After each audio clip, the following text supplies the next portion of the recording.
అయితే మీరు ఈ బింబిసార తర్వాత బాలయ్య గారితో ఏదో ఒకటి అనుకోవడం, తర్వాత మళ్ళీ చిరంజీవి గారితో ట్రావెల్ బిగిన్ అవ్వడం. అసలు చిరంజీవి గారికి ఎటువంటి కథ అయితే బాగుంటుందని మీరు అనుకునేవారండి? అంటే did you ever imagine Chiranjeevi గారి వరకు మీరు వెళ్తారు, చిరంజీవి గారితో సినిమా చేస్తారు అని ఎప్పుడైనా అనుకున్నారా మీరు? అనుకున్నాను సార్ నేను. డెఫినెట్గా ఏ డైరెక్టర్గానే ఉంటుంది సార్. ఆ నమ్మకం అతను లేకపోతే వాళ్ళు ఉండలేరు, డైరెక్టర్గా అవ్వలేరు. నేను కొడతాను, చిరంజీవి గారితో సినిమా చేస్తాను, బాలయ్య గారితో చేస్తాను, వెంకటేష్ గారితో చేస్తాను, రజనీకాంత్తో చేస్తాను అన్న మనం ఫిక్స్ అవ్వకపోతే మళ్ళీ ముందు తీసుకెళ్దా ఫోర్స్. ఎస్, అంటే ఆ స్టీమ్ సరిపోదు. అవును, ఇలా అనుకున్నప్పుడే ఫస్ట్ మనం అనుకోవాలి, అనుకున్నప్పుడే అది బయటకు వస్తుంది. మనం ఏం అనుకోకుండా కూర్చుంటే మనం ఎవరు తీసుకెళ్ళు, మనం వెళ్ళాం ఎక్కడికి. ఓకే, ఆ ఫోర్స్ మనం తీసుకెళ్ళాలంటే ఫస్ట్ మనం ఫీల్ అవ్వాలి.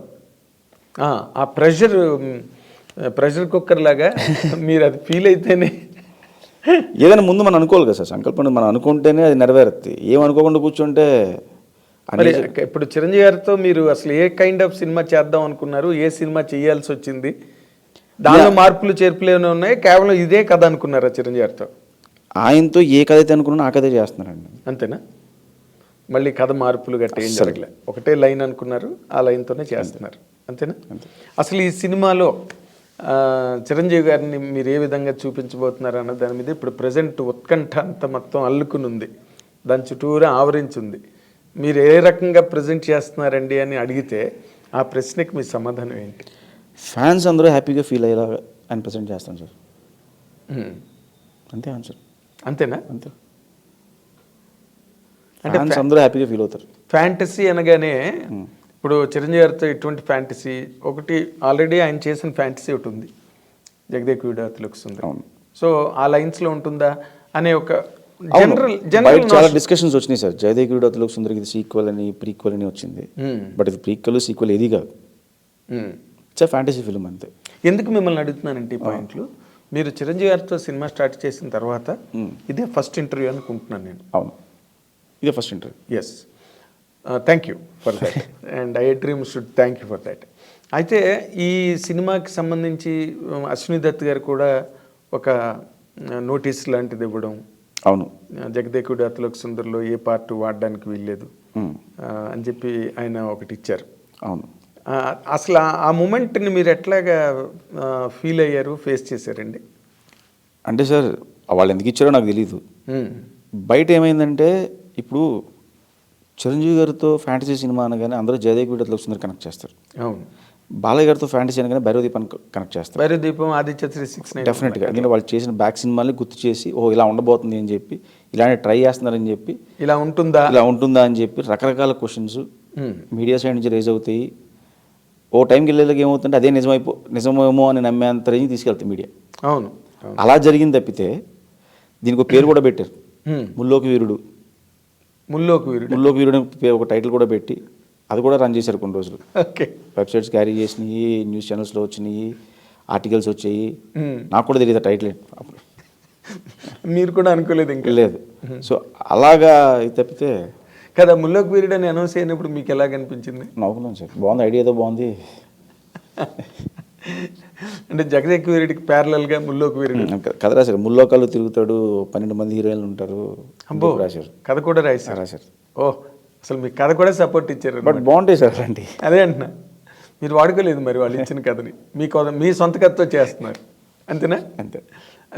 ఇప్పుడు నార్మల్గా ఎవరికైనా ఒక యంగ్ డైరెక్టరు మీలాంటి వాళ్ళు అంత మేజర్ మెగాస్టార్తో సినిమా చేసేటప్పుడు 100% అసలు ఇతను ఎలా చేస్తాడు ఈ ప్రాజెక్టు, అతనితో ఆయన మీద హై ఎక్స్పెక్టేషన్స్ ఉంటాయి. పైగా ఆయనకున్న రీచ్ వల్ల ఎక్కువ డౌట్లు వస్తాయి జనరల్గా, ఇతను ఎలా చేస్తాడు. ఎక్స్పెక్టేషన్స్ అన్నా కానీ రెస్పాన్సిబిలిటీ ఎక్కువ ఉంటుంది సార్. ఎందుకంటే అంత పెద్ద స్టార్ వన్ ఫిల్మ్ చేసిన డైరెక్టర్ని నమ్మి కథ ఇచ్చారు, ఓకే చెప్పారు అంటే అది మనకి చాలా రెస్పాన్సిబిలిటీ పెంచుద్ది. అవును, at the same time pressure కూడా ఉంటుంది. ఎందుకంటే ఈయన నమ్మినప్పుడు ఈయన ఎలా చూపించాలి, సో ఏ వేలో వెళ్ళాలి, ఇలాంటి రకరకాల డౌట్స్ ఉంటాయి. సో అవన్నీ క్లియర్ చేసుకుంటూ వెళ్ళడానికి నాకు చిరంజీవి గారు బాగా సపోర్ట్ చేశారు. Okay, okay. ఆయన నాకు ఫ్రీడమ్ ఇచ్చారు యాక్చువల్లీ. నేను అనుకున్నది ఏదైనా సరే ధైర్యంగా చెప్పగలను ఆయనకి. ఆయన ఇచ్చిన ఫ్రీడమ్ వల్ల, సార్ నేను అనుకుంటున్నాను ఇలా వెళ్దామా అని చెప్పి. ఆయన నచ్చితే ఇమీడియట్గా గో హెడ్ అంటారు, లేదంటే ఆలోచించి ఒకసారి అంటారు, అంతే. అంతేనా? అంటే కథలోని ఆయనకి చెప్పిన తర్వాత అది షూటింగ్ వరకు వెళ్ళే మధ్యలో ఎక్కువ మార్పులు చేర్పులు జరిగినాయా? ఏం లేదండి, నేను డే వన్ ఏం చెప్పానో అదే ఉంది. అంతేనా? ఓకే. లెంత్లో ఎక్కువైతే అవన్నీ ట్రిమ్ చేసాం, పేపర్ మీద ఎడిట్ చేసాం తప్పితే, మేము పేపర్ మీద ఇది అనవసరంగా పడదలే వద్దు ఇలాంటివి తీసాను తప్పితే, మేము డే వన్ ఏమనుకుని కథ చెప్పామో అదే ఉంది. ఓకే. అంటే ఇప్పుడు ఆయనకి ఆయన కెరీర్లో జగదేకుడు అతిలోక సుందరి అన్నది one of the best films, there is no doubt. మళ్ళీ ఆయన చేస్తున్నది ఇదే ఫ్యాంటసీ సినిమా ఇంత గ్యాప్ తర్వాత. ఇది ఏ రేంజ్లో ఉండొచ్చండి ఊరికే? అంటే ఒక జనరల్ ఐడియాకి Jagadekudu Athiloka Sundari all time great hit. Sir ఏ రేంజ్ అనే దానికి మన దగ్గర మెజర్మెంట్, థర్మామీటర్ మెజర్మెంట్ ఏం లేవు సార్. అది మనం కొలిసి చెప్పలేము. అది అదే టైలర్ టేప్ లేవు. టైలర్ టేప్ వేసి ఇది ఈ రేంజ్ ఉంటుంది, ఇది ఈ రేంజ్ ఉంటుంది, అందరూ ఆ రేంజ్ సినిమా చేయాలని చేస్తాం. ఓకే. అది బయటకు వచ్చిన తర్వాత అది కనెక్ట్ అయితే ఆడియన్స్ చెప్తారు ఆ రేంజ్ ఏంటని. అంతే తప్పితే నేను ఈ రేంజ్ సినిమా చేస్తాను అంటే తక్కువైతే చేయవా, ఎక్కువైతే చేయవా, ఒప్పుకోవా? అంతే కదా సార్. ఇప్పుడు 100కి చేస్తానంటాను, 110 అయితే చేయవా, నువ్వు 1000 అయితే చేయవా, ఇంతే చేస్తావా, లేదా తక్కువ చేస్తావా అన్నది ఉంటుంది. ఉండదు. మనం నమ్మి తీసిన ప్రోడక్ట్ బయటికి వెళ్ళిన తర్వాత ఆడియన్స్ ఇచ్చేదే రేంజ్.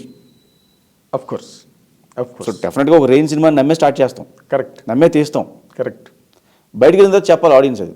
అంటే ఇందులో ఒక పాయింట్ ఉంది. మీరు అనుకున్న కథ ఓవరాల్గా కనుక చూస్తే, ఇప్పుడు బింబిసార తర్వాత వశిష్ఠ కదా, బింబిసార ముందు కాదుగా, బింబిసార తర్వాత వశిష్ఠ కాబట్టి అసలు తను ఎట్లాగా ఇప్పుడు మీ మీద మీకు కూడా ఒక నమ్మకం డెవలప్ అవుతుందిగా. డెఫినెట్గా నమ్మకం ఉంటుంది. ఎస్, నేను 100% కొడతాను ఈ సినిమాతో, చిరంజీవి గారి సినిమా అనే ఒక నమ్మకం అయితే ఉంటుందిగా. ఉంటుంది 100%. ఆ నమ్మకం పరంగా నేను అడుగుతున్నా, అసలు ఈ సినిమా అనేది ఎంత వైడర్ స్పాన్ని క్యాచ్ చేస్తుంది, కవర్ చేస్తుంది?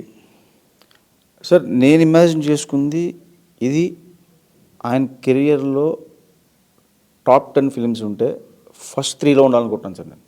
ఓకే. ఇప్పటికి జగదేకుడు అతిలోక సుందరి ఎలా చెప్పుకుంటాము, ఈ సినిమా తర్వాత ఈ సినిమా కూడా చెప్పుకోవాలి. అలాగా చెప్పుకుంటారా? చెప్పుకోవాలా? చెప్పుకోవాలి, చెప్పుకుంటారు కూడా. అది అనేది ఇప్పుడు చెప్పుకోవాలకి చెప్పుకుంటారికి, చెప్పుకోవాలి, చెప్పుకుంటారు కూడా. రైట్. అది this is a correct statement. ఎందుకంటే ఇప్పుడు మీ కథ నమ్మి ఒక చిరంజీవి గారు లాంటి అతిపెద్ద స్టార్, చాలా పెద్ద క్యాన్వాస్ చేసే సినిమా సార్. అవునా? అవుట్ ఆఫ్ బాక్స్లో బడ్జెట్స్ కానీ సెటప్స్ కానీ ఇవన్నీ కూడా. సో డెఫినెట్గా పెద్ద రేంజ్లో ఉంటుంది. అవునా? సెట్ వర్క్స్ ఎక్కువ అండి దీనికి. అంటే ఒక కొత్త వరల్డ్ క్రియేట్ చేస్తున్నాం. ఓకే. ఆ వరల్డ్ అనేది లైక్ మనకి డిస్నీ ఫిలిమ్స్లో ఎలా ఉంటుందో అలాంటి ఒక వరల్డ్స్. ఓకే. ఆడియన్కి డెఫినెట్గా థ్రిల్ ఇస్తుంది. అది వేరే వరల్డ్లోకి వెళ్ళినట్టు. అవును. అవును. బడ్జెట్స్ కూడా ఆ రేంజ్లోనే పేలుతాయి. డెఫినెట్గా మరి వేరే వరల్డ్కి వెళ్ళినప్పుడు బడ్జెట్ అవుతుంది కదండి. కదా. అది అంటే ఆడియన్స్ ఎంజాయ్ చేయడం అంటూ మొదలెడితే ఇంకా ప్రతి బిట్టు ఎంజాయ్ చేస్తారు డెఫినెట్గా. ఏదో ఒక బ్లాక్ బాగుందిరా, లేకపోతే ఫస్ట్ హాఫ్లో బాగుంది, సెకండ్ హాఫ్ బ్లాక్ బాగుంది అని అనుకుంటే అది వేరే. బట్ ఎవ్రీ బిట్ ఎప్పుడైతే ఎంజాయబుల్గా ఉంటుందో టేక్ ఆఫ్ దగ్గర నుంచి, కథపరంగా చెప్పాలి అంటే, కథపరంగా మాట్లాడుకోవాలంటే మీ కథను మీరు ఏం చెప్తారు సార్ ఆ కథ గురించి? అంటే నాకు అర్థం కాలేదు మీరు అడిగిన క్వశ్చన్. ఇప్పుడు కథ గురించి చెప్పాలి అని అంటే ఈ కథలో ఒక ఎంటర్టైన్మెంట్ కానీ, లేకపోతే థ్రిల్లింగ్ ఎక్స్పీరియన్సెస్ కానీ, లేకపోతే ఒక ఇమోషనల్ బెంట్ కానీ దాంట్లో ఇవన్నీ ఉంటాయా, లేకపోతే కంప్లీట్గా ఒక ఎంటర్టైన్మెంట్ లాగే వెళ్ళిపోతుందా? It's emotional film sir. ఒక చిన్న ఎంటర్టైన్మెంట్తో స్టార్ట్ అయ్యి ఒక ఎమోషనల్గా ఒక ఫ్యాంటసీ వరల్డ్లోకి ఎంటర్ అవుతాం. బేసికల్గా ఎమోషన్ లేకపోతే ఏ సినిమా ఆడదు సార్. నా నమ్మకం, నాకు తెలిసిన నాలెడ్జ్ ప్రకారం, యాజ్ పర్ మై నాలెడ్జ్, నాకు తెలిసిన నాలెడ్జ్ ప్రకారం ఎమోషన్ అనేది సినిమాని నిలబెడితే నమ్ముతున్నాను. కరెక్ట్. దానికి ఇవన్నీ కూడా డెకరేషన్స్ అంతే. సో ఒక ఎమోషనల్ డ్రామా ఉంటుంది. ఏంటి ఎమోషనల్ డ్రామా? అది ఇప్పుడు చెప్పకూడదు సార్. అంతేనా?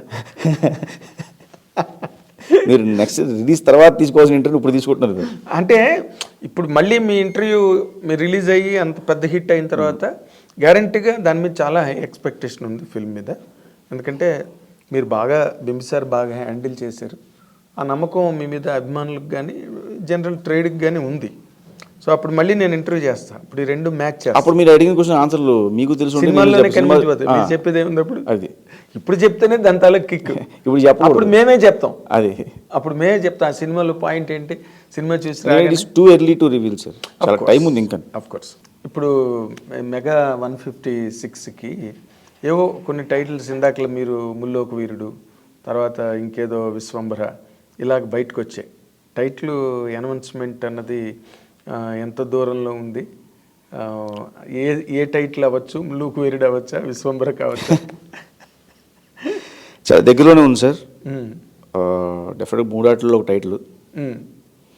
3 ఉన్నాయా? మీరే చెప్పారు కదా 3 ఉన్నాయని. అదే ముల్లోక వీరుడు అన్నారు, విశ్వంబర అన్నారు, తర్వాత జయదేవి వీరుని కథను కూడా రన్ అవుతుంది బయట. ఓకే, వాటిలో ఒకటి అవుతుంది. వాటిలో ఒకటి అవుతుంది. ఎప్పుడండి అనౌన్స్మెంట్?